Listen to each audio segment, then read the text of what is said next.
Chapter 17 Triumph and Tragedy. Disunited Kingdom. In an absolute monarchy, a long reign could prove a mixed blessing. While too rapid a succession of kings could undermine the divine pretensions of the institution and weaken the administration, an extended period of office posed the equal dangers of decadence and atrophy. Ramesses II's extraordinary reign of 6 to 7 years certainly had its positive and negative effects on the government of Egypt. On the plus side, the king's determination and charisma enabled him to restore Egypt's reputation as an imperial power, while the plethora of monuments erected during his reign testified to the country's renewed confidence and prosperity. On the downside, Ramesses's longevity combined with his extraordinary fecundity, he fathered at least 50 sons and as many daughters, sowed the seeds for major problems in the royal succession in the following decades. Although Merenptah's status as the oldest surviving son could scarcely be doubted, and his reign, 1213 to 1204, therefore passed in relative stability, no sooner had he died than any number of royal grandchildren came forward to claim the throne. Ramesses II had been determined to re-establish a dynastic model of monarchy after the haphazard succession of the post-Akhenaten era, and had therefore broken with centuries of tradition by granting his many sons influential positions in government. Little wonder that they came to regard themselves as powers in the land, and that their offspring saw the throne as a legitimate goal. It was no surprise that a major dispute broke out in the senior ranks of the royal family at Merenptah's death in 1204, with two rival claimants attempting to seize control. On one side there was Merenptah's eldest son and appointed heir, Seth. Against him stood another of Ramesses II's many grandsons, Amenmes. Despite the age-old principle of primogeniture, it was Amenmes, not Seth, who initially gained the upper hand. He was clearly able to call upon friends in high places, and may even have had a significant section of the army behind him. Amenmes managed to rule for 4 years, 1204 to 1200, while Seth sweated it out in some far-flung royal palace, an internal exile in his own kingdom. But the usurper did not have it his own way for long. The balance of power eventually swung back to the legitimate claimant, and Seth was finally able to succeed to his birthright as King Seti II. The purge began at once. A number of prominent officials who had held office under Amenmes immediately lost their jobs. Included were 2 of the highest-ranking men in the kingdom, the high priest of Amun and the vizier. They had backed the wrong man, and now they paid the price. Proscriptions and dismissals swept through the corridors of power, temporarily crippling the administration as Seti removed anyone and everyone who had supported his rival. Nor did he look any more kindly on Amenmes himself, despite the fact that the 2 men were first cousins. Every reference to the usurper was ruthlessly expunged.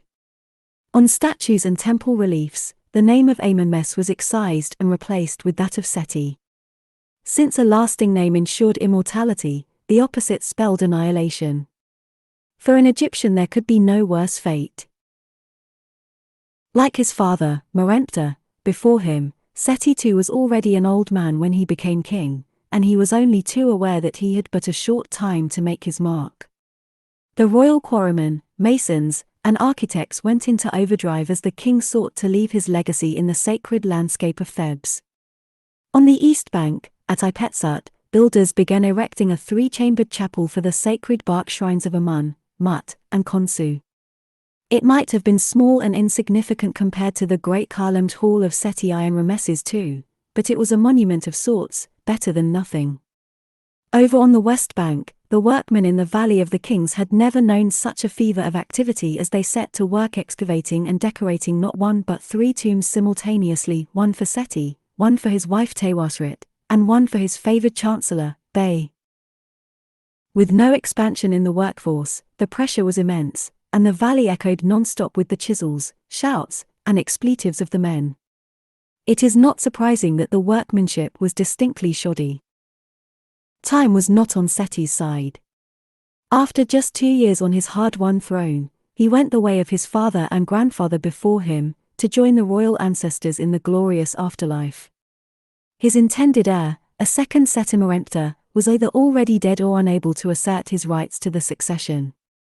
Instead, with the backing of Chancellor Bey, a fickle friend, if ever there was one, the kingship was handed to a sickly teenager with a withered left leg, not exactly the most prepossessing candidate for pharaoh, but amenable to pressure and undeniably royal.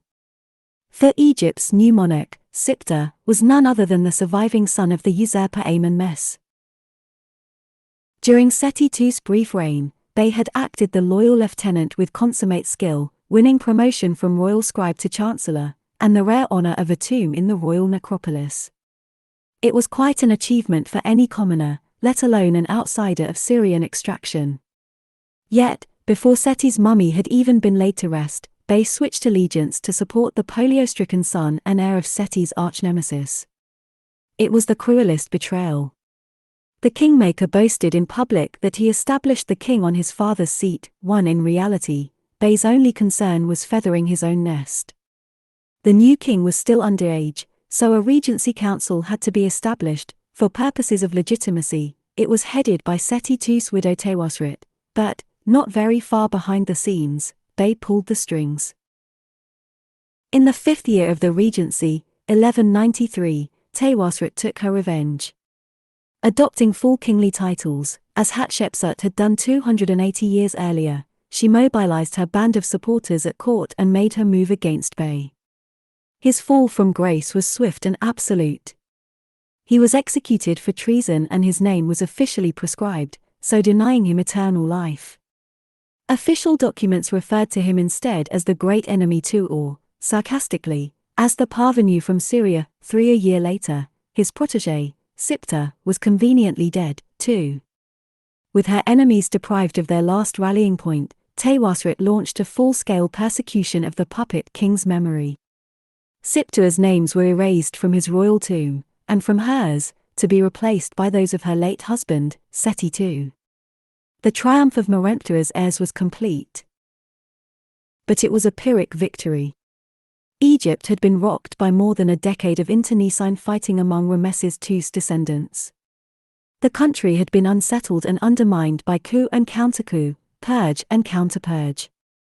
The government was paralyzed and powerless. There was no male heir to continue the line. Instead, the throne was occupied by a vengeful widow, a woman, an affront to the hallowed ideology of Egyptian monarchy. Not 20 years after Merenptah's great victory at Pereira, the country had plumbed the depths. And the blame could be laid squarely at the feet of the ruling dynasty. What Egypt needed was a new broom to sweep away the cobwebs of Ramesside rule and reinvigorate the country's sense of purpose and destiny. Egypt had experienced such moments before. The crisis following the death of Tutankhamun, while no longer within living memory, offered a recent parallel to the situation the country now confronted. Then, the solution had been to turn to the army. If then, why not now? For the second time in a century, the power brokers in Thebes and Memphis looked to the ranks of the military for a strong man to establish a new dynasty and put Egypt back on an even keel.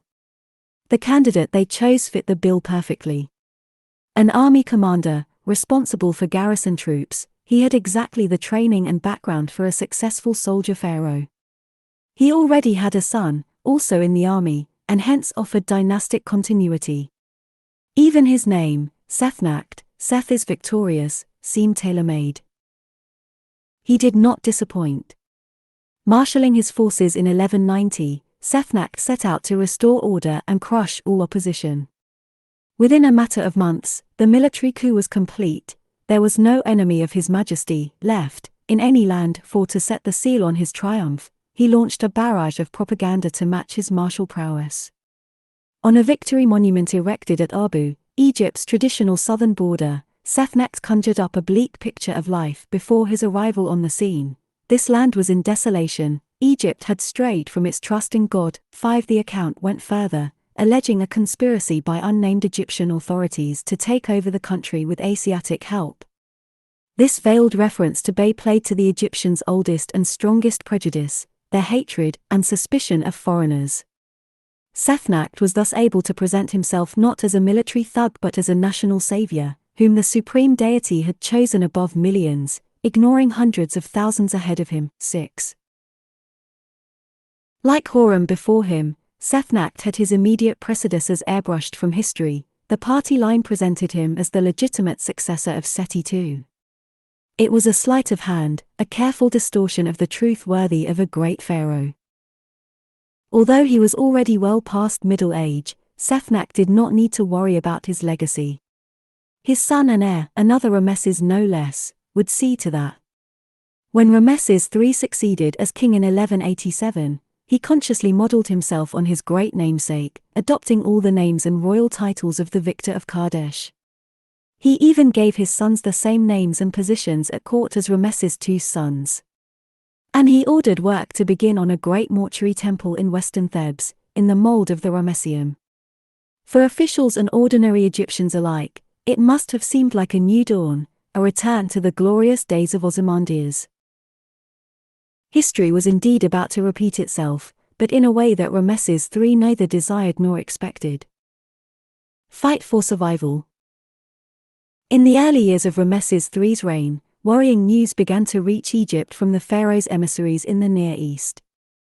All along the eastern seaboard of the Mediterranean, cities were being sacked and torched, harbors burned and looted, entire nations laid low. While coastal communities had been harried by pirates for decades, this new onslaught was of an entirely different order of magnitude. Most frightening of all, it had come from out of the blue, the sighting of enemy ships on the western horizon being the first warning of an impending attack. By the time the inhabitants of the Mediterranean ports could muster their defenses, their enemies were upon them. As Egypt watched from afar, great cities and civilizations were reduced to rubble, and the cultural achievements of centuries went up in smoke. The first to fall was the great maritime city of Ugarit. Its altruism was its undoing. The king of Ugarit had dispatched sizable military forces to southern Anatolia in response to pleas for urgent assistance from neighboring lands already under attack. Ugarit's soldiers were fighting alongside the Hittites, while its navy was patrolling the coast of Lycia. By being an exemplary ally, Ugarit had unwittingly put itself in the line of fire. Overstretched and underdefended, its remaining forces were hopelessly incapable of defending Ugarit at home when the attack came. In an 11th-hour attempt to save his entire realm from destruction, the king of Ugarit wrote a desperate letter to his counterpart in Elachia, Cyprus. Its tone of panic is palpable. The enemy ships are already here, they have set fire to my towns and have done very great damage in the countryside. 7. It was too late. The clay tablet bearing the king's letter was never sent. It was found much later, still in the kiln where it had been fired, amid the rubble of the devastated city, a vivid first-hand account penned on the eve of destruction. Ugarit was laid waste, never to be reoccupied. One of the great natural harbors of the Mediterranean was reduced to smoldering ruins. Next to feel the heat, quite literally, was Egypt's close ally, the Hittite kingdom proper. In a desperate flurry of diplomatic correspondence, the last Hittite ruler spoke of fighting a seaborne enemy not just on the open seas but on the beaches, on the landing grounds, and in the hills. Fearless and indefatigable, the attackers moved ashore and pushed northward, heading for the Hittite capital at Hattusa. Even with soldiers from Ugarit fighting alongside them, the Hittites could not stop the invaders. In a last-ditch effort to halt the advance, the Hittite king invaded his own neighbor, the coastal territory of Tahantassa, seeking to engage the enemy before it could reach the Hittite homeland, but to no avail. First Tahantassa and then the Hittite kingdom were defeated and despoiled. Hattusa itself was plundered and burned. The fortified royal citadel proved no match for the invaders. Elsewhere in Asia Minor, the glittering cities of Miletus and Troy suffered a similar fate. As the enemy swarmed like a killer horde across the eastern Mediterranean, Mersin and Tarsus were ravaged, and devastation was visited upon northern Cyprus. Next, the hostile forces pressed inland to the Orontes Valley, sacking all the important towns along this strategic thoroughfare. Alalak, Hamath, Katna, and even Kadesh all were obliterated. Farther south, the trading centers of Palestine soon succumbed, places such as Akko, Lachish, Ashdod, and Ashkelon, towns that stood astride the great coast road that led southward and westward, to Egypt. Throughout the Near East, Palls of smoke hung in the air where once there had been hubs of commerce and culture. Rich palaces and famous cities lay in ruins. Only Assyria, safe on the far bank of the mighty Euphrates, survived unscathed. By 1179, the 8th year of Ramesses III's reign, the invaders had the last remaining maritime power of the eastern Mediterranean in their sights. Countries were simultaneously taken out and devastated. No land could stand before their arms, from the Hittite kingdom, Code, that is, Cilicia, Carchemish, Arzawa, and Cyprus. They were laid waste, one by one. Anon, the enemy, came toward Egypt. 8.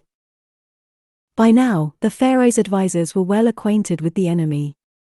The foreign countries plotted together in their islands. Their league comprised Peleset, Tcheka, Shekelesh, Denyen, and Weshesh. 9. Though the names might be strange, the phenomenon was all too familiar. The dreaded Sea Peoples had returned. 30 years earlier, a different coalition of Aegean and Anatolian peoples had conspired with the Libyans in an attempted invasion of Egypt in the reign of Meremptah. Now new bands had joined together in common cause, sweeping aside all before them.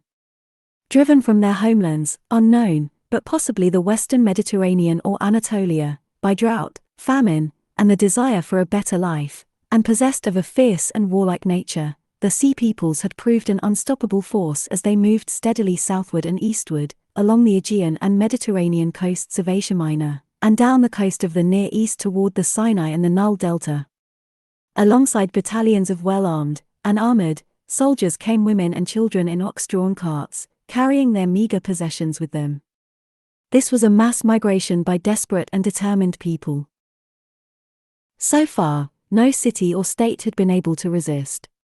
Egypt knew it faced a battle for survival. At this time of national peril, Ramesses III showed himself the true heir of his great predecessor.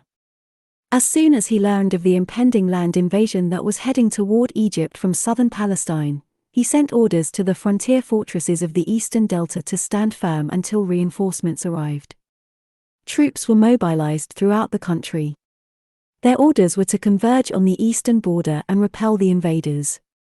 But the leaders of the Sea Peoples knew very well that Egypt would be a determined opponent, and had decided to put maximum pressure on the pharaoh's forces by attacking on two fronts. As the land force moved on the delta from the northeast, a substantial amphibious force of troopships made for the mouth of the main Nile branch, intending to land a second army. This army's orders, no doubt, were to follow the river upstream toward the commercial and military headquarters at Ramesses. Possession of the eastern delta capital would effectively mean control of the whole of northern Egypt, just as it had for the Hyksos 450 years earlier. As Ramesses and his generals pondered the situation, they realized that Egypt faced not merely a hostile invasion, but the threat of permanent occupation. The response was an immediate nationwide conscription. At its hour of greatest need, the country needed all able-bodied men to stand together. While the professional army dug in at the northeastern border, the conscripts were dispatched to the coast, to blockade the Nile mouth against the enemy fleet. Ramesses's own account of the preparations captures very well the tension, drama, and determination of the moment. "I had the river mouth prepared like a strong wall, with warships, troop carriers, and merchant vessels. They were all crewed from bow to stern with brave soldiers, fully armed. The infantry comprised every Egyptian recruit. They were like lions roaring on the mountaintops. 10. In the eastern delta fortresses, the Egyptian army could only watch and wait. Their opponents were slow-moving, covering no more than 10 miles a day, but what the Sea Peoples lacked in speed they more than made up for in weaponry and sheer numbers. Their proficiency in close combat fighting had already proved itself, time and again, against the chariot forces of the Near Eastern states. In little more than a generation, advances in military technology had changed the whole nature of warfare, and the great powers had failed to adapt. Egypt knew it had to do better, or go the same way. Meremptah's victory at the Battle of Peraira had shown that it was possible to defeat the Sea Peoples' tactics, if the Egyptians only maintained rigid discipline and used their forces to maximum effect. The troops did not have to wait long to put the theory into practice.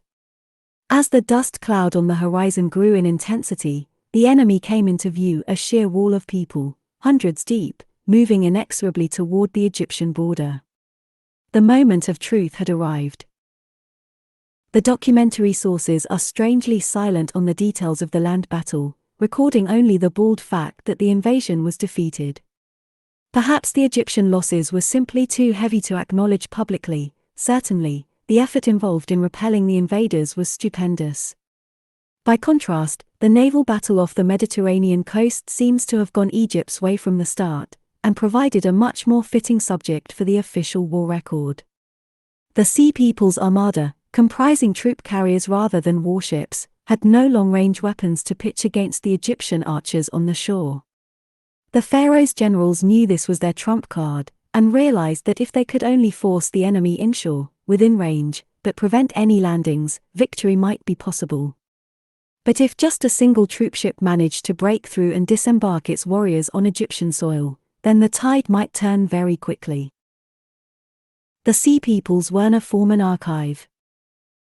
The great flotilla of strange craft got within sight of the shore, great sailing vessels without oars, their prows and sterns carved to resemble the heads of monstrous birds. On board, the enemy warriors looked equally fearsome with their reed helmets and round shields.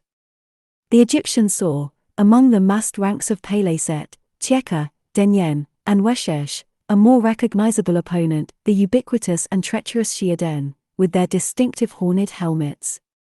Although they had been protectors of Ramesses II at Kadesh, the Shiaden were now fighting against the forces of another Ramesses. As planned, the Egyptian navy maneuvered to force the enemy inshore, right into the Nile mouth. If the invaders thought things were going their way, they were sorely mistaken. No sooner were they within a few hundred yards of the shore than the Egyptian archers opened fire, sending a hail of arrows raining down on the attackers' heads. With the troops on board falling like flies, the commanders of the Sea People's ships may have tried to make for open water again, but they found themselves hemmed in by the Egyptian navy. A great sea battle ensued, in which the enemy craft were systematically capsized, and hundreds of Sea Peoples drowned. By the end of the day, the Egyptians had triumphed, their opponents were either dead or captured. Alone among the great powers of the Near East, Egypt had repelled the Sea Peoples and preserved its independence. Ramesses III had spared his country the worst disaster in ancient history, but his victory on the landing grounds of the Delta would prove to be the swan song of the new kingdom. The world was suddenly full of uncertainty, and the accustomed ways of doing things, ways that had served the Egyptians well for centuries, would be found wanting. Out of joint. After the bruising encounter with the Sea Peoples, the immediate reaction of the Egyptian government was to bury its head in the sand and carry on as if nothing had changed. Tradition dictated that a great military victory demanded a monumental commemoration, so that is exactly what the king commissioned. Just as Ramesses II had used the Ramesseum to celebrate his, questionable, victory at Kadesh, so Ramesses III turned his own mortuary temple, closely modeled on his predecessors, into a war memorial.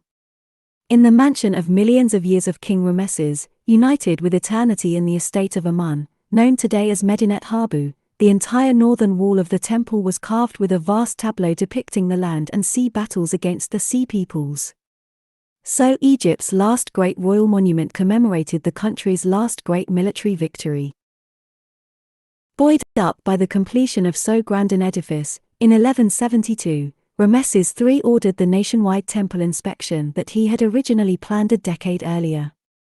After 10 years of defending Egypt's borders not only against the Sea Peoples, but against 2 attempted Libyan invasions as well, he and his administration finally felt confident enough about national security to turn their attention to the other abiding duty of kingship, honoring the gods. Headed by the chief archivist of the royal treasury, a man with an eye for detail and an interest in historic monuments, the commission started its tour of inspection at Abu, in Egypt's southernmost province, and worked its way northward, slowly but methodically. Every temple in the land was examined with the full panoply of ancient Egyptian bureaucracy. Granaries were audited to assess the extent of temple wealth and the balance of the national grain reserves. buildings were checked for their state of repair, rituals were examined to ensure they were being carried out correctly, and corrupt practices were systematically exposed and rooted out. By the end of the exercise, the king had at his disposal perhaps the most comprehensive survey of the country's religious infrastructure in its long history. Based upon the commission's findings, Rameses ordered an extensive program of reorganization, reconstruction, and refurbishment. The ancient temple of Seth at Nubt was restored and a new shrine built alongside it in the deity's honor. The bark shrine at Todd, crafted in the 18th dynasty, was restored to its former glory, and further beautifying works were carried out at nearby Luxor Temple. At Ipetsut, the country's greatest sacred complex, the king commissioned a new way station and a temple to the god Khonsu. All in all, it was a religious revival, a renaissance of royal patronage to equal the achievements of Rameses II's reign. Explicitly or implicitly, Rameses III was trying to turn back the clock and convince Egypt that the glory days of the new kingdom were still at hand. As well as restoring the temple's physical fabric, the king also enlarged their endowments of land and personnel. Determined to be recognized and remembered as a great benefactor, he ordered 3 expeditions to distant lands in a single year, 1167, expressly to bring back exotic gifts for the temple treasuries. The first expedition was to the turquoise mines of the Sinai. The second had as its goal the copper mines of Edom. These lay at a place called Timnah, about 20 miles north of Eilat, in a desert hollow surrounded by hills. The copper ores here had been exploited by Egypt since the reign of Rameses II, but pharaonic power had waned in the intervening decades, and the Edomites had reasserted their control. So, before he could send in his miners, Rameses III had to launch a military campaign to pacify Edom. Mission accomplished, copper extraction was restarted, and at the conclusion of the expedition, the newly smelted ingots were presented to the king at the palace balcony in Rameses. The third foreign expedition was perhaps the most ambitious of all, a 2-month journey to Punt and back, to obtain myrrh and incense for use in temple rituals. It was the first major trading mission to Punt since the reign of Hatshepsut 3 centuries before, and it was spectacularly successful. The Egyptians returned with their precious commodities, and also with the ingredients for domestic myrrh production, 15 cuttings from myrrh trees and 100 seeds. In his first 2 decades on the throne, Rameses III had repelled invasions, restored Egypt's temples, and re-established national pride. The court now looked forward to the king's 30-year jubilee, determined to stage a celebration worthy of so glorious a monarch. There would be no stinting, no corners cut. Only the most lavish ceremonies would do. It was a fateful decision. Beneath the pomp and circumstance, the Egyptian state had been seriously weakened by its exertions. The military losses of 1179 were still keenly felt. Foreign trade with the Near East had never fully recovered from the Sea People's orgy of destruction. The temple's coffers might be full of copper and myrrh, but their supplies of grain, the staple of the Egyptian economy, were gravely depleted. Against such a background, the Jubilee preparations would prove a serious drain on resources. The cracks started to appear in 1159, 2 years before the Jubilee. Of all the state's employees, the most important and usually the most favored were the men who worked on the excavation and decoration of the royal tomb. Living with their families in the gated community of the Place of Truth, they had grown used to enjoying better than average working conditions, and better than average remuneration. So, when the payment of their monthly wages, which also included their food rations, was 8 days late, then 20 days late, it was clear something was badly wrong. Their scribe and shop steward, Amenecht, went at once to the mortuary temple of Horem to remonstrate with local officials. Eventually, he persuaded them to hand over 4 to 6 sacks of corn to distribute to the workers as interim rations. But that was only the start of it. The following year, as the apparatus of government became increasingly preoccupied with the impending Jubilee, the system of paying the necropolis workers broke down altogether, prompting the earliest recorded strikes in history. The crisis erupted just 3 months before the Jubilee was due to begin. Having waited 18 days beyond their payday and with still no sign of their wages, the workers decided to withdraw their labor. Perhaps then the state would sit up and take notice. Shouting, "We're hungry." 12. They marched en masse from their village and temporarily invaded the sacred enclosure surrounding Ramesses III's mortuary temple. They then set off for the mortuary temple of Thutmose III, just behind the Ramesseum, and staged a sit-in. They weren't going anywhere until their grievances were heard. The beleaguered government officials dispatched from the Ramesseum to reason with the strikers had to listen to their litany of protests, but without the authority to remedy the situation. Only at nightfall did the workers return to their village. Their protest had lasted the whole day. The only gesture by the state was a derisory delivery of pastries. If they have no bread, let them eat cake. The next morning, with no resolution of the dispute and no wages in sight, the men stepped up their action, installing themselves at the southern gate of the Ramesseum, Thebes's principal storehouse of grain. This time they refused to return to their village at dusk, instead spending the night in uproarious demonstration.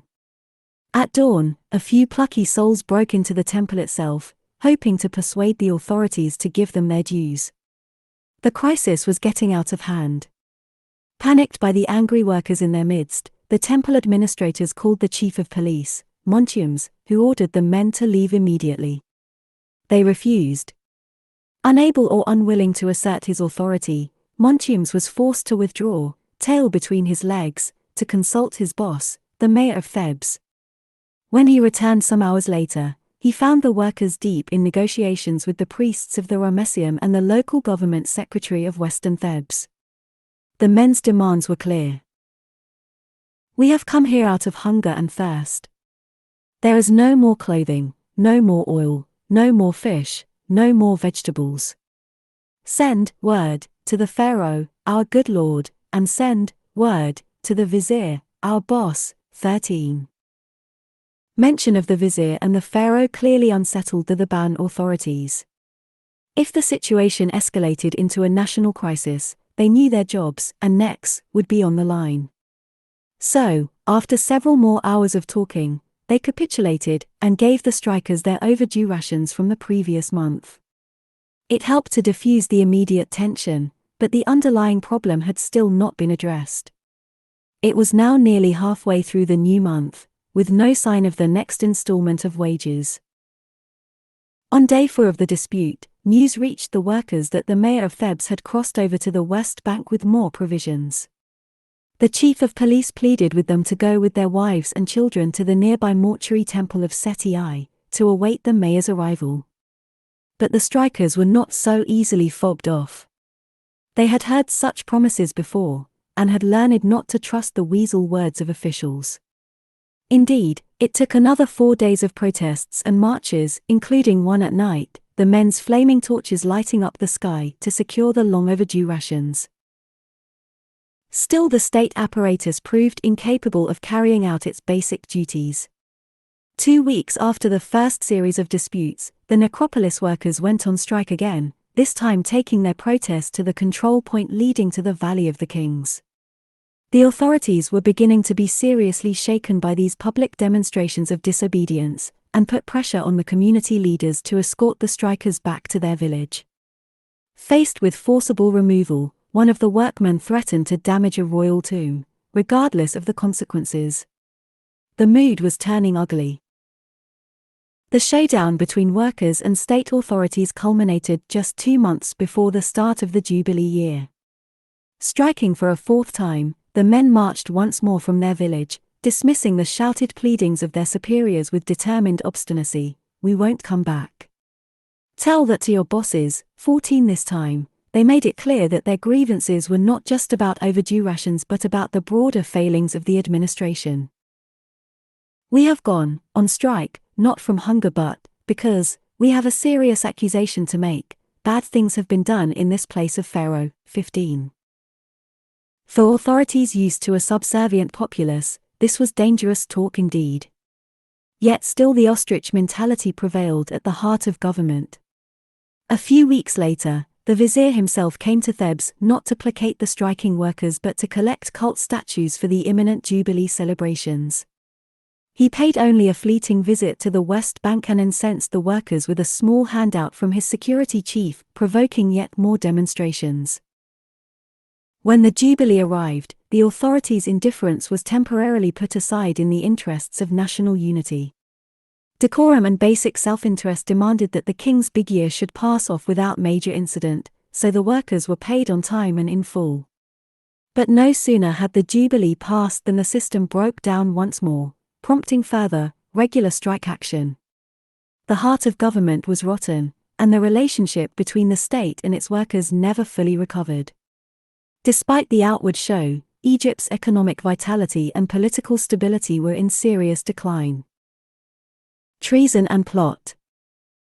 In the private rooms above the gateway of his mortuary temple, delicate reliefs show Ramesses III in intimate poses with various unnamed women in his household. The king relaxes in a comfortable armchair and plays board games with his youthful companions. They offer him fruit and whisper sweet nothings in the royal ear. "Here's to you," says 16. The royal harem was a venerable Egyptian institution, providing not just a supply of concubines for the king but also residential facilities and gainful employment for all his female relatives. The harem palace had its own landholdings, its own workshops, and its own administration. It was effectively a parallel court, and such a setup was not without its dangers. As far back as the Old Kingdom, the harem had been a hotbed of plots. There was something about the claustrophobic atmosphere that fed the bitter jealousies and personal rivalries of the king's many wives. With little to occupy their minds besides weaving and idle pleasures, the more ambitious concubines nurtured resentments, angry at the lowly status of their offspring and wondering how they might improve their own and their children's fortunes. When the pharaoh was a strong and successful leader, such murmurings fell away, but when things were going badly in the country at large, the allure of sedition was more tempting. In 1157, when the temporary euphoria of Ramesses III's jubilee had died away, the gathering storm clouds were clear for all to see. The king was in failing health and Egypt was in a downward spiral. Desperate times seemed to call for desperate remedies. In the seclusion of the harem palace, one of the king's secondary wives, the Lady Tai, decided to take matters into her own hands. She revealed her treacherous plan to the director of the harem and his scribe. Her intention was to remove the heir apparent, Prince Ramesses, and install her own son, Pentaweret, on the throne. Before long, the conspiracy had drawn in many more employees of the harem palace. Even members of the king's inner circle joined the plotters. With the head of the treasury and the royal chamberlain involved, Ramesses III and his heir were in grave danger. The plan was both complex and devious. While the ringleaders pursued the main objective, the assassination of Ramesses III and the removal of his designated heir, the other harem women would actively spread sedition among their relatives beyond the palace gates, so as to agitate the people and incite conflict, in order to foment rebellion against their lord. 17. One of the women had written to her brother, who was a commander of Nubian troops, to win his support. A mass mutiny among the ranks of the army, combined with a revolution in the countryside, would surely distract and weaken the authorities.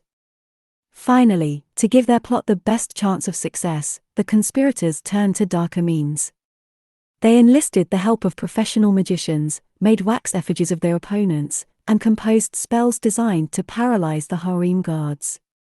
After weeks of careful planning, everything was in place. The stage was set for regicide and revolution. But the plotters had made a fatal error. With so many people involved, it was virtually certain that someone would blab. Before the plans could be carried through to their fateful conclusion, the authorities were alerted and the conspirators arrested. As the details of the plot became clear, so did the extreme level of the threat to national security. Fearing the repercussions of a full, open trial, with himself as the final court of appeal, the king opted instead for a special tribunal. He appointed a group of 12 trusted officials to investigate, pass judgment, and impose an appropriate sentence. Carefully chosen agents of the state representing the court, the military, and the civil service would be judge, jury, and executioner. Ramesses III's only involvement was to give the tribunal carte blanche in dealing with the plotters. May all that they have done be upon their own heads. 18. With such a remit, the outcome was never in doubt. In a series of 3 prosecutions, 38 individuals were tried and found guilty. The ringleaders were allowed to take their own lives. Some were forced to commit suicide inside the courtroom, while others, including Prince Pentaweret, were granted the questionable privilege of doing so outside. All those convicted of treason were further condemned to a second death. Their names were hacked out of their monuments and changed in the official court proceedings to deny them a good memory. Hence the commander of Nubian troops Kimwasit, arisen in Thebes, became Binamwasit, evil in Thebes, Marira, beloved of Ra, became Mesitsura, Ra hates him, and Parahawanimef, Ra is at his right hand, became Parakamenef, Ra blinds him. Minor conspirators escaped the death penalty but suffered dreadful mutilations, their noses and ears being cut off to identify them as convicted criminals forever after. As a warning to the population at large, even those who had not been directly involved in the plot but had merely kept silent were punished. Turning a deaf ear to sedition was tantamount to treason. Finally, to wipe away all evidence of the conspiracy and the tribunal established to investigate it, a prosecution was brought against 3 of the judges and 2 officers of the court. On trumped-up charges, they were accused of improper liaison with the plotters. 1 judge was found innocent. The other 2 were condemned to mutilation but, conveniently for the state, committed suicide before the sentence could be carried out. With the tribunal report signed off, the authorities hoped that the whole sorry episode could be safely consigned to history. Except, of course, that it couldn't. It had revealed serious divisions between the ruling dynasty and members of the government, between different factions of the royal family, between the blithe optimism of those in power and the deep malaise in the country at large. The signs could not have been more ominous for the future of Ramesside Egypt. Whether from wounds inflicted by assailants or from natural causes, Ramesses III died in 1156, a matter of months after the plot was uncovered. His death marked not just the demise of Egypt's last great pharaoh, but the end of the country's confidence in its own destiny. The unwritten contract between rulers and ruled, an arrangement that had secured Egyptian civilization since the dawn of history, was unraveling. So too, before long, with the very fabric of the state.